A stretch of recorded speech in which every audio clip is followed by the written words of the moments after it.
Hai, perkenalkan nama saya Nona Sepria Kause dengan NIM 10320240032, kelas A semester 2, Prodi Manajemen Pendidikan Kristen. Di sini saya akan menjelaskan tentang pendidikan inklusif. Yang pertama, pengertian pendidikan inklusif. Jadi, pendidikan inklusif adalah sebuah konsep atau pendekatan yang berusaha menjangkau semua individu tanpa kecuali.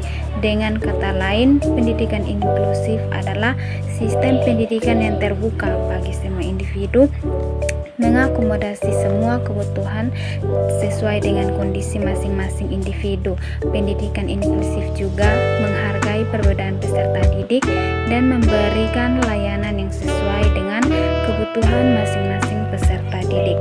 Menurut Permendiknas nomor 70 tahun 2009 tentang pendidikan inklusif bagi peserta didik yang memiliki kelainan dan memiliki potensi kecerdasan dan bakat istimewa, pada pasal 1 bahwa pendidikan inklusif adalah sistem penyelenggaraan pendidikan yang memberikan kesempatan kepada peserta didik yang memiliki kelainan dan memiliki potensi kecerdasan dan bakat istimewa untuk mengikuti pendidikan untuk pembelajaran dalam lingkungan pendidikan secara bersama-sama dengan peserta didik pada umumnya.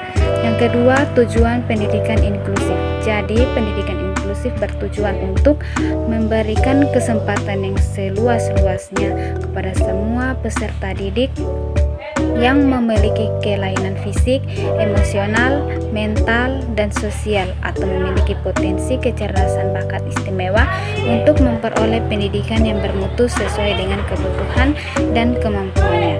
Dan yang kedua, mewujudkan penyelenggaraan pendidikan yang menghargai keanekaragaman dan tidak diskriminatif bagi semua peserta didik. C.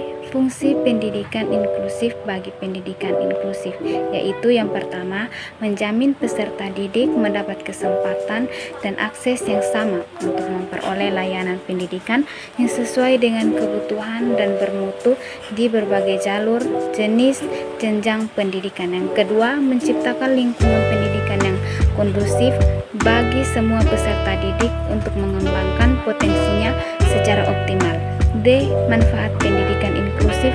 Yang pertama, manfaat pendidikan inklusif bagi peserta didik. Peserta didik berkebutuhan khusus dan peserta didik pada umumnya. Yang kedua, manfaat pendidikan inklusif bagi guru. Yang ketiga, manfaat pendidikan inklusif bagi orang tua.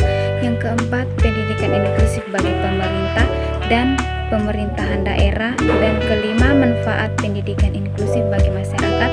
Serta yang keenam, manfaat pendidikan inklusif bagi sekolah. Jadi, pendidikan inklusif bermanfaat bagi peserta didik berkebutuhan khusus, peserta didik pada umumnya, pendidik dan tenaga kependidikan, orang tua, pemerintah daerah, masyarakat dan sekolah, serta semua pihak yang diharapkan memiliki sikap yang positif, ramah, tidak mendiskriminasi. E. Identifikasi dan asesmen awal. Dalam pendidikan inklusif harus melakukan asesmen kebutuhan individu peserta didik seperti fisik, kognitif, serta sosial emosional, lalu melibatkan psikolog atau konselor pendidikan dalam asesmen, serta menyusun profil individu seperti individu learning profil atau ILP dalam sekolah inklusif pada beberapa siswa atau siswi yang memiliki kebutuhan khusus seperti tunanetra, tunarungu, tunawicara, tunagrahita, tunadaksa, lambat belajar, autis, dan lain sebagainya. F. Pembelajaran yang digunakan dalam pendidikan inklusif itu adalah sarana khusus dan prasarana khusus. Sarana khusus contohnya alat bantu dengar untuk peserta didik dengan gangguan pendengaran. Kedua, buku braille dan printer braille untuk peserta didik tunanetra. Yang ketiga, audiobook atau software pembaca layar atau screen reader. Yang keempat, papan komunikasi bergambar untuk anak dengan gangguan komunikasi seperti autisme. Yang kelima, kursi roda, alat bantu jalan atau tongkat untuk peserta didik dengan hambatan fisik. Yang keenam, meja dan kursi yang dapat disesuaikan tinggi rendahnya untuk kenyamanan dan mobilitas.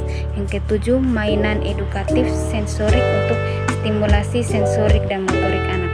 Yang Yang kedua, prasarana khusus, struktur bangunan dan fasilitas sekolah. Contohnya, 1. Ruangan kelas atau aksesibilitas pintu lebar tanpa tangga di pintu masuk. Yang kedua, ram bidang miring pengganti tangga untuk pengguna kursi roda. Yang ketiga, toilet khusus atau ruang lebih luas pengganan di dinding tinggi toilet yang sesuai. Yang kelima, area parkir khusus lebih dekat dengan pintu masuk. Keenam, pendekatan arahan dan informasi dalam branding atau simbol visual untuk peserta didik tunanetra atau tunagrahita.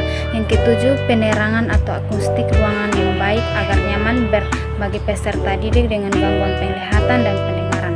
G. Kurikulum yang dapat disesuaikan dalam pendidikan inklusif itu: 1. Menggunakan kurikulum nasional dengan modifikasi sesuai kebutuhan. Yang kedua, menyediakan individualized education program atau IEP bagi peserta didik berkebutuhan khusus.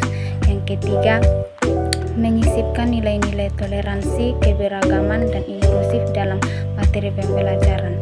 Dan kesimpulannya, pendidikan inklusif merupakan konsep pendekatan pendidikan yang menjangkau semua individu dan sistem pendidikan yang terbuka bagi peserta didik yang berkebutuhan khusus. Keberhasilan pendidikan inklusif sangat bergantung pada kolaborasi antara pemerintah, sekolah, orang tua, dan masyarakat dalam memastikan bahwa setiap anak mendapat kesempatan belajar yang optimal tanpa diskriminasi. Sekian dari penjelasan saya tentang pendidikan inklusif. Terima kasih.